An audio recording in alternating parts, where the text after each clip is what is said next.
Hi hello friends, എല്ലാ കൂട്ടുകാർക്കും പുതിയൊരു റിവ്യൂയിലേക്ക് സ്വാഗതം.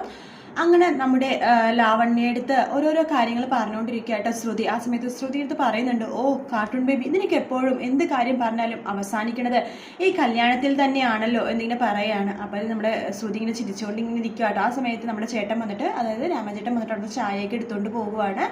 ശേഷം കാണിക്കേണ്ടത് നമ്മുടെ ആകാശിനെയാണ്. ആകാശ് ഇങ്ങനെ പ്രീതിയെ കാണുന്നില്ലല്ലോ, എത്തി നോക്കട്ടെ എന്നൊക്കെ പറഞ്ഞിങ്ങനെ എത്തി നോക്കിക്കൊണ്ടിരിക്കുന്ന സമയത്ത് പ്രീതി വീണ്ടും തുണിവിരിക്കാൻ വേണ്ടി വരുക കേട്ടോ. ആ സമയത്ത് നമ്മുടെ ആകാശവും കണ്ടാൽ മതിയായിരുന്നു, വിളിക്കണോ, ഏയ് വേണ്ട, മോശമായിപ്പോ, കാണണമെങ്കിൽ കാണട്ടെ എന്ന് പറഞ്ഞിട്ട് അവിടെ തന്നെ അങ്ങനെ ചിരിച്ചുകൊണ്ട് നിൽക്കുകയാണ്. പെട്ടെന്ന് തുണി വിരിക്കുന്ന സമയത്ത് പ്രീതി ആകാശിനെ കാണുന്നുണ്ട് കേട്ടോ. ആ സമയത്ത് പ്രീതി ആകാശം നോക്കി ചിരിക്കുന്നുണ്ട്, ആകാശം തിരിച്ചിരിക്കുന്നുണ്ട്. അപ്പോഴേക്കും അമ്മായി അകത്തുനിന്ന് വിളിക്കുന്നുണ്ട്, പ്രീതി നിന്റെ തുണി വിരിച്ച് ഇതുവരെ കഴിഞ്ഞില്ലേ, ഇങ്ങോട്ട് വന്നേ എന്ന് പറഞ്ഞ് വിളിക്കുകയാണ്. ആ വരുന്നു അമ്മായി എന്ന് പറഞ്ഞിട്ട് പ്രീതി അകത്തേക്ക് കയറി പോവാട്ടോ. ആകാശം അങ്ങനെ അവിടെ തന്നെ ഇങ്ങനെ നിന്ന് ചിരിച്ചുകൊണ്ടിരിക്കുകയാണ്. അതിനുശേഷം കാണിക്കണത് നമ്മുടെ ലാവണ്യടുത്ത് ഓരോരോ കാര്യങ്ങൾ തന്നെ പറഞ്ഞുകൊണ്ടിരിക്കുകയാണ് ശ്രുതി. ആ സമയത്ത് നമ്മുടെ അഞ്ജലി വന്ന് ചോദിക്കുന്നുണ്ട്, ശ്രുതി നീ ചിക്കൻ ഉണ്ടാക്കണ ചെയ്യണത് എങ്ങനെയാണെന്ന് നമ്മുടെ ലാവണ്യക്ക് പഠിപ്പിച്ചു കൊടുത്തോ? ഇല്ല മേഡം, ഇന്ന് പഠിപ്പിച്ചു കൊടുക്കണം. വാട്ട്, ചിക്കനോ? ചിക്കൻ അതിന് ഈ വീട്ടിൽ ഉണ്ടാക്കാറില്ലല്ലോ എന്ന് പറയുമ്പോൾ അവരെണ്ടിരുന്ന് ചിരിക്കുക കേട്ടോ.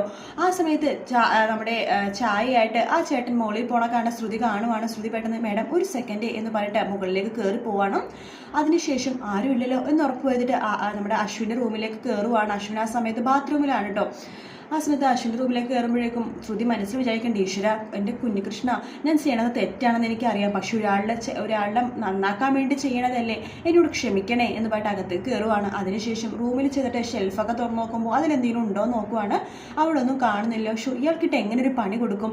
എന്തായാലും ഞാനിന്ന് വന്ന രണ്ട് ഉദ്ദേശത്തോട് കൂടിയിട്ടാണ്. ലാവണ്യ മേഡത്തിന് മാരേജിനെ കുറിച്ച് നന്നായിട്ടൊന്ന് പറഞ്ഞ് മനസ്സിലാക്കി കൊടുക്കുക, അതുപോലെ തന്നെ ഈ കടലമിഠായിക്ക് നല്ലൊരു പണി കൊടുക്കുക. പെട്ടെന്നാണ് കട്ടിലിൽ നോക്കുമ്പോൾ കട്ടിലിൽ നമ്മുടെ അശ്വിൻ്റെ ഫോൺ കാണുന്നത്. അത് വേഗം എടുക്കുവാണ് കേട്ടോ ശ്രുതി. അതിനുശേഷം ഫോൺ നോക്കുമ്പോഴേക്കും ലോക്കാണ്. പക്ഷെ ശ്രുതി പെട്ടെന്ന് തന്നെ ലോക്ക് അഴിക്കുന്നുണ്ട്. ഇത്ര സിമ്പിൾ ലോക്കായിരുന്നു എന്ന് പറഞ്ഞിട്ട് അഴിക്കുവാണ്. ശേഷം ഇതിലിട്ടൊരു പണി കൊടുത്താലോ എന്ന് പറഞ്ഞിട്ട് അതിലിട്ട് പണിതുകൊണ്ടിരിക്കുന്ന സമയത്ത് പെട്ടെന്ന് അശ്വിൻ ബാത്റൂമിൽ നിന്ന് പുറത്തേക്ക് വരുന്നുണ്ട്. നീ എന്താ എൻ്റെ റൂമിൽ എന്ന് പറയുമ്പോൾ അശ്വിൻ കാണേണ്ട പതിക്കെ കട്ടിലിൽ തന്നെ വെക്കുവാണ്. അതിനുശേഷം ശ്രുതി പറയേണ്ട, അത് ഞാൻ നീ വേസ്റ്റോ? അല്ല സർ, ഞാൻ വേസ്റ്റ് എടുക്കാൻ വേണ്ടി വന്നതാ. അഞ്ജലി ചേച്ചി പറഞ്ഞു വേസ്റ്റ് എടുത്തുകൊണ്ട് വരാനായിട്ട്, റൂമൊക്കെ വൃത്തിയാക്കാൻ വേണ്ടിയിട്ട്. ശരി എന്ന് പറയാണ്. ശരി സർ, ഓക്കെ എന്ന് പറഞ്ഞിട്ട് ശ്രുതി അവിടെ നിന്ന് വേഗം എസ്കേപ്പ് ആവുക കേട്ടോ. പക്ഷെ നമ്മുടെ അശ്വിൻ എന്തൊരു സംശയം തോന്നുന്നുണ്ട്. അശ്വിൻ അവിടെ ഇവിടെയൊക്കെ നോക്കുന്നുണ്ട്. അതിനുശേഷം അങ്ങനെ തന്നെ നിൽക്കുക കേട്ടോ. അതിനുശേഷം കാണിക്കുന്നത് നമ്മുടെ ആകാശിന് തന്നെയാണ്. ആകാശ് ഇങ്ങനെ നിൽക്കുന്ന സമയത്ത് നമ്മുടെ പ്രീതി വരുന്നുണ്ട്. സാർ എന്താ ഇവിടെ എന്ന് ചോദിക്കുമ്പോൾ, ഞാൻ വണ്ടിക്കൊരു സ്റ്റാർട്ടിങ് ട്രബിൾ, ഞാൻ നന്നാക്കാൻ വേണ്ടി വന്നതാ. ഓ, ഈ വർക്ക്ഷോപ്പിലാണോ കൊണ്ടുവരാറെന്ന് ചോദിക്കുമ്പോൾ, അല്ലല്ല, ഞാൻ ഈ വർക്ക്ഷോപ്പിൽ ആളെയാണ് പെട്ടെന്ന് വിളിച്ചത്. അപ്പോൾ വന്നപ്പോൾ ഈ വർക്ക്ഷോപ്പിലായി പോയി. അല്ല പ്രീതി എന്താ ഇവിടെ? അല്ല, ഇതെൻ്റെ വീടാണ്, ഞങ്ങളുടെ വീടാണല്ലോ. ഓ സോറി, ഞാൻ മറന്നുപോയി എന്നൊക്കെ പറഞ്ഞിങ്ങനെ ചിരിക്കുകയാണ്. അത് എനിക്ക് എന്നൊക്കെ പറയുമ്പോൾ, എന്താ സാർ വല്ലാതെ പരവേശം എടുക്കണ പോലെ വെള്ളം എന്തെങ്കിലും വേണോ? വെള്ളം കിട്ടിയാൽ നല്ലതായിരുന്നു എന്ന് പറയുമ്പോൾ ആ വർക്ക്ഷോപ്പിലെ പുള്ളി പറയണ്ടേ, അയ്യോ സാർ വെള്ളം ഇവിടെയുണ്ട്. അല്ലല്ല, എനിക്ക് ചൂടുവെള്ളം വേണ്ടത്. ഓ ചൂടുവെള്ളമാണോ? എങ്കിൽ പ്രീതി ചേച്ചി തരും. ചേച്ചി കുറച്ച് വെള്ളം സാറിനെ കൊടുക്കാവോ? അതിനെന്താ, ഞാൻ എടുത്തുകൊണ്ട് വരാം എന്ന് പറഞ്ഞിട്ട് പ്രീതി അകത്തേക്ക് കയറി പോവാണ്. അങ്ങനെ അകത്തേക്ക് കയറുമ്പോൾ നമ്മുടെ ആകാശിനെ തിരിഞ്ഞ് നോക്കുമ്പോൾ ആകാശ് പ്രീതിനെ തന്നെ നോക്കിക്കൊണ്ടിരിക്കുകയായിട്ട് നാണത്തോടു കൂടി പ്രീതി അകത്തെ ചൂടുവെള്ളം എടുക്കാൻ വേണ്ടി പോകുവാണ്.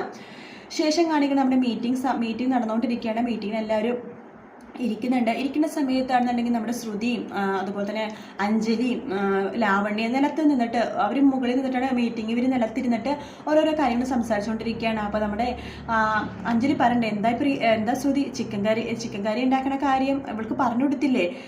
എനിക്ക് അഞ്ജലി ചേച്ചി മനസ്സിലാവുന്നില്ല, ഈ തറവാട്ടിൽ ചിക്കൻ കറിയോ എന്നിങ്ങനെ പറയുമ്പോഴേക്കും നമ്മുടെ ശ്രുതിയും അഞ്ജലിയും കൂടി പൊട്ടിച്ചിരിക്കും കേട്ടോ. ആ സമയത്ത് മനോരമ വരുന്നുണ്ട്.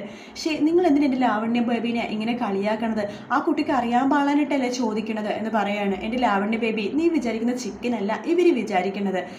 അതിന് 2 ചിക്കനാകെ ഒരെണ്ണല്ലേ ഉള്ളൂ എന്ന് ലാവണ്യ പറയുമ്പോൾ, നീ പറയുന്ന ചിക്കൻ ബബ്ബ എന്ന് പറഞ്ഞിട്ട് പുറത്തോട്ട് നടക്കുന്ന ചിക്കനാണല്ലോ. ഇവർ പറയുന്ന ചിക്കൻ എംബ്രോയിഡറി വർക്കാ. എംബ്രോയിഡറി വർക്കോ എന്ന് പറയുമ്പോൾ അഞ്ജലി പറയുന്നുണ്ട്, അതേ Lavanya, embroidery work, chikankari sari എന്ന് നീ കേട്ടിട്ടില്ലേ എന്ന് പറയുമ്പോൾ ലാവണ്യ, ഓഹോ ആ ചിക്കൻ കാരിയല്ലേ, അതെ എന്ന് പറഞ്ഞിട്ട് അവർ ചിരിക്കുക കേട്ടോ. ആ സമയത്താണ് നമ്മുടെ രാമചേട്ടൻ ചായയായിട്ട് മുകളിലേക്ക് പോകുന്നത്. അപ്പോൾ ആ സമയത്ത് ശ്രുതി, ചേച്ചി ഒരു സെക്കൻഡ്, ഞാൻ ഇപ്പോൾ വരാമെന്ന് പറഞ്ഞിട്ട് അവിടെ നിന്ന് പോയിട്ട് വേഗം ലാൻഡ് ഫോണിൻ്റെ അടുത്തേക്ക് പോവാണ്. ആ സമയത്ത് മീറ്റിംഗ് നടന്നുകൊണ്ടിരിക്കുകയാണ്. ഒരു പുള്ളിക്കാരൻ്റെ ഫോൺ പെട്ടെന്ന് ഇങ്ങനെ ബെല്ലടിക്കുക കേട്ടോ. ആ സമയത്ത് അശ്വിൻ പെട്ടെന്ന് ചൂടാവാണ്. ഇങ്ങനെ എന്ന് കാണിക്കുമ്പോഴേക്കും നമ്മുടെ അയാൾ ഓ സോറി സർ ഫോൺ അറിയാണ്ട് ജനറലായി പോയത് ക്ഷമിക്കണം എന്ന് പറഞ്ഞിട്ട് അയാൾ ആ പുള്ളി ഫോൺ സ്വിച്ച് ഓഫ് ചെയ്തിട്ട് അകത്ത് വെക്കുവാണ്. എന്നിട്ട് ഒരു മീറ്റിങ്ങിനെ കുറിച്ച് സംസാരിക്കുവാണ്. ഈ വർക്ക് ഇങ്ങനെ ആയിരിക്കണം, എംബ്രോയിഡറി വർക്ക് ഇങ്ങനെ ആയിരിക്കണം, ഡിസൈൻ ഇങ്ങനെ വേണം, ഞങ്ങളുടെ ഡിസൈൻ സൂപ്പർ ആയിരിക്കണം, അശ്വിൻ പറയേണ്ടത് എന്ത് ഡിസൈൻ ആണെങ്കിലും ട്രെൻഡിങ് ആയിരിക്കണം, അതാണ് എനിക്ക് വേണ്ടത് എന്നൊക്കെ പറഞ്ഞിട്ട് അവരിങ്ങനെ ഭയങ്കര സീരിയസ് ആയിട്ട് സംസാരിച്ചുകൊണ്ടിരിക്കുന്ന സമയത്ത് നമ്മുടെ ശ്രുതി ആ ലാൻഡ് ഫോണിൽ നിന്ന് അശ്വിൻ്റെ ഫോണിലേക്ക് വിളിക്കുവാണ്. പെട്ടെന്ന് ആ അടിച്ചുപൊളി പാട്ട് കേൾക്കുമ്പോഴേക്കും എല്ലാവരും ഞെട്ടുവാട്ടോ. അങ്ങനെ എല്ലാവരും ചിരിക്കുവാണ്. പക്ഷെ അശ്വിൻ അപ്പോഴും മനസ്സിലാവുന്നില്ല അശ്വിൻ്റെ ഫോണാണെന്ന്. അശ്വിൻ എല്ലാവരും ഇങ്ങനെ നോക്കുവാണ് സൂക്ഷിച്ച്. ആരുടെ ഫോണാണെങ്കിലും ഫോൺ സ്വിച്ച് ഓഫ് ചെയ്യുന്ന രീതിയിൽ നോക്കുമ്പോൾ അവർ സാറിൻ്റെ ഫോണാണെന്ന് പറയുമ്പോൾ അശ്വിനാകെ നാണം കെട്ട് പോകുവാട്ടോ. എല്ലാവരും ഇങ്ങനെ അശ്വിനെ നോക്കി ഇങ്ങനെ ചിരിച്ചുകൊണ്ടിരിക്കുകയാണ്. അശ്വിൻ പെട്ടെന്ന് പക്ഷേ ഇതെങ്ങനെ സംഭവിച്ചു എന്നറിയാണ്ട് പെട്ടെന്ന് ഫോൺ സ്വിച്ച് ഓഫ് ചെയ്തിട്ട് അകത്തേക്ക് വെക്കുവാണ്.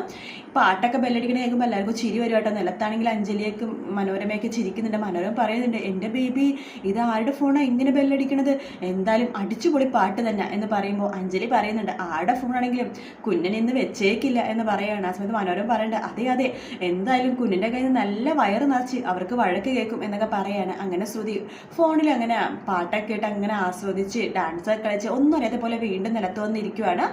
ആ സമയത്ത് പെട്ടെന്ന് അശ്വിൻ വരുന്നുണ്ട്. ചേച്ചി ഇവിടുത്തെ ലാൻഡ് ഫോണിൽ നിന്ന് ആരാ എന്നെ വിളിച്ചത് മീറ്റിംഗ് സമയത്ത്? ഇവിടുത്തെ ലാൻഡ് ഫോണിൽ നിന്നോ? അങ്ങനെ ആരും വിളിച്ചില്ലല്ലോ കുഞ്ഞ, ചേച്ചി എന്നെ വിളിച്ചിരുന്നോ? ഇല്ല കുഞ്ഞ, ഞാനെന്തിനാ നിന്നെ വിളിക്കണത്, നീ മീറ്റിങ്ങിനെ പോവാണെന്ന് എന്നോട് പറഞ്ഞതല്ലേ. ആൻറ്റി എന്നെ വിളിച്ചിരുന്നോ? എന്തിനാ ബേബി ഞാൻ നിന്നെ വിളിക്കണത്? നിന്നെ വിളിക്കേണ്ട ആവശ്യം എനിക്കില്ലല്ലോ. നിന്നോട് എന്തെങ്കിലും കാര്യം പറയാണ്ടെങ്കിൽ എനിക്ക് നിന്റെ അടുത്ത് വന്ന് പറയാലോ. എന്തിനാ ഫോണിൽ വിളിക്കണത്? നീ ഈ വീട്ടിൽ തന്നെ ഉള്ളതല്ലേ. ലാവണ്യ നീയാണോ എന്നെ വിളിച്ചത്? എന്തിനാ സർ ഞാൻ വിളിക്കണത്? എനിക്കെന്തെങ്കിലും കാര്യമുണ്ടെങ്കിൽ സാറിനോട് ഡയറക്റ്റ് വന്ന് പറഞ്ഞൂടെ, ഫോണിൽ വിളിച്ച് പറയേണ്ട കാര്യം എന്താ? പിന്നെ ഫോണിൽ വിളിക്കണമെങ്കിൽ തന്നെ എൻ്റെ കയ്യിൽ മൊബൈലുണ്ട്, ഇവിടുത്തെ ലാൻഡ് ഫോണിൽ നിന്ന് വിളിക്കേണ്ട കാര്യം എനിക്കില്ലല്ലോ. എന്നാലും ഇവിടുത്തെ ലാൻഡ് ഫോണിൽ നിന്ന് ആരായിരിക്കും എന്നെ വിളിച്ചത് എന്ന് അശ്വിൻ ആലോചിക്കുമ്പോൾ മനോരമ ചോദിക്കണ്ടേ അല്ല ബേബി നീ മീറ്റിംഗ് സമയത്ത് ഒരു ഒച്ചത്തിലൊരു അടിച്ചുപൊളി പാട്ട് കേട്ടല്ലോ, ആരായിരുന്നു പാട്ട് വെച്ചത്? നീ അവരെ ശരിക്കും വയറ് നിറച്ച് കൊടുത്തല്ലോ അല്ലേ എന്ന് പറയുമ്പോൾ നമ്മുടെ അശ്വിൻ പറയുന്നുണ്ട് ഇല്ല ആൻറ്റി അതെൻ്റെ ഫോണായിരുന്നു. എന്ത് നിൻ്റെ ഫോണോ എന്ന് പറഞ്ഞിട്ട് അവരെല്ലാവരും ചിരിക്കും കേട്ടോ. എന്തിനാ നിങ്ങളെല്ലാവരും ചിരിക്കണത്, ഇതത്ര കോമഡിയൊന്നും അല്ല എന്ന് പറഞ്ഞിട്ട് അശ്വിൻ അവിടുന്ന് നേരെ മുകളിലേക്ക് പോവാട്ടോ. ആ സമയത്ത് ശ്രുതിയും അശ്വിനും പരസ്പരം കാണുന്നുണ്ട്. ശ്രുതിയും അശ്വിനും പരസ്പരം മുഖത്തോട് മുഖം നോക്കി ശ്രുതി ഒന്നറിയാത്ത പോലെ നിലത്തേക്ക് ഓടിപ്പോകുവാണ്. അതിനുശേഷം ശ്രുതി നോക്കുമ്പോഴേക്കും ഒരു ഗ്ലാസ് ജ്യൂസും മാങ്ങ ജ്യൂസും അതുപോലെ തന്നെ ഒരു കയ്യിൽ നല്ല തുടച്ച് വൃത്തിയാക്കി പോളിഷാക്കിയ ഷൂവും കൊണ്ട് നമ്മുടെ രാമൻ ചേട്ടൻ അശ്വിൻ്റെ അടുത്തേക്ക് പോകുവാണ്. അപ്പം അശ്വിൻ റൂമിലല്ല ദേഷ്യം വന്നിട്ട് അവൾ പുറത്ത് നിൽക്കുന്ന സമയമാണ് കേട്ടോ. ശ്രുതി വിചാരിക്കും ഒരു പണിയും കൂടി അദ്ദേഹത്തിനെ കൊടുക്കാം എന്ന് പറഞ്ഞിട്ട് വേഗം മുകളിലേക്ക് കയറി പോകുവാണ്. എന്നിട്ട് രാമൻ ചേട്ടൻ പോയതിന് പിന്നാലെ തന്നെ ശ്രുതി റൂമിലേക്ക് പോകുന്നുണ്ട്. പിന്നീട് ഒന്നും കാണിക്കുന്നില്ല കേട്ടോ. ശ്രുതി എന്തൊരു പണി ഒപ്പിച്ചിട്ട് പുറത്തേക്ക് ഓടി വരുന്നതാണ് കാണിക്കുന്നത്. പിന്നീട് കാണിക്കുന്ന വീണ്ടും ആകാശിനെയും അതുപോലെ തന്നെ പ്രീതിനെയാണ്. അങ്ങനെ ആകാശിനോട് ചോദിക്കേണ്ടത് സർ വെള്ളം കുടിച്ച് കഴിഞ്ഞെങ്കിൽ ആ ഫ്ലാസ്ക് സോറി എന്ന് പറഞ്ഞിട്ട് ഫ്ലാസ്ക് കൊടുക്കുകയാണ്. ആ സമയത്ത് അവർ പരസ്പരം കൈ ഇങ്ങനെ മുട്ടുന്നുണ്ട് കേട്ടോ. ആകാശ് ഇങ്ങനെ പ്രീതിനെ തന്നെ നോക്കിക്കൊണ്ടിരിക്കുകയാണ്. അതിനുശേഷം പ്രീതിയോട് ചോദിക്കുന്നുണ്ട് അല്ല ഇന്നലെ ശ്രുതി എപ്പോഴാണ് എത്തിയത്? ഇന്നലെ ഒരുപാട് വൈകിയാണ് സർ എത്തിയത്. സാറ് കൊണ്ടുവന്ന് ആക്കാന്ന് പറഞ്ഞുകൊണ്ട് ഞങ്ങൾ സമാധാനത്തോടെ ഇരിക്കുമായിരുന്നു. യെസ് ഞാൻ കൊണ്ടുവന്ന് ആക്കാന്ന് തന്നെയാണ് വിചാരിച്ചത്. അപ്പം ഞാൻ വീട്ടിലെത്തിയപ്പോഴേക്കും മുത്തശ്ശി ചേട്ടനോട് പറഞ്ഞായിരുന്നു ശ്രുതിനെ കൊണ്ട് ആക്കാനായിട്ട്. ശ്രുതി ഇവിടെ സേഫായിട്ട് എത്തിയാലോ അല്ലേ? അതൊക്കെ എത്തി സർ, കുഴപ്പമൊന്നുമില്ല, അത് ഒരുപാട് ലേറ്റായെന്ന് മാത്രമേ ഉള്ളൂ. ഓക്കെ ഞാൻ പറയണ ആ സമയത്ത് വർക്ക്ഷോപ്പിലെ പുള്ളി പറയണ്ടേ സാർ ഇത് ശരിയാവാൻ 2-3 ദിവസം സമയമെടുക്കും. ആയിക്കോട്ടെ എനിക്ക് തിരക്കൊന്നുമില്ല, അല്ല സാറല്ലേ പറഞ്ഞത് തിരക്കുണ്ടെന്ന്. കുഴപ്പമില്ല ഞാൻ 2-3 ദിവസം ആകുമ്പോഴേക്കും വരാം, ഇടയ്ക്ക് വരാലോ എന്ന് ആകാശ് പറയുകയാണ്. അത് കേൾക്കുമ്പോൾ പ്രീതിക്ക് ചിരി വരുവാണ്. അതിനുശേഷം പ്രീതി ആ ഫ്ലാസ്ക് മേടിച്ചിട്ട് അകത്തേക്ക് കയറി പോവുകയാണ്. പോകുന്ന സമയത്ത് ഇടയ്ക്കിടയ്ക്ക് ആകാശിനെ നോക്കി ചിരിച്ചുകൊണ്ടാണ് പ്രീതി പോണത്. ആകാശം പ്രീതിനെ നോക്കിക്കൊണ്ടിരിക്കുവാണ്. ആ ഒരു ഭാഗത്തോട് കൂടിയാണ് എപ്പിസോഡ് തീരുന്നത്. വീഡിയോ ഇഷ്ടപ്പെട്ടെങ്കിൽ ലൈക്ക് ചെയ്യുക, സബ്സ്ക്രൈബ് ചെയ്യുക, കമൻറ്റ് ചെയ്യുക. മറ്റൊരു വീഡിയോ ആയിട്ട് വീണ്ടും കാണാം. Take care, by.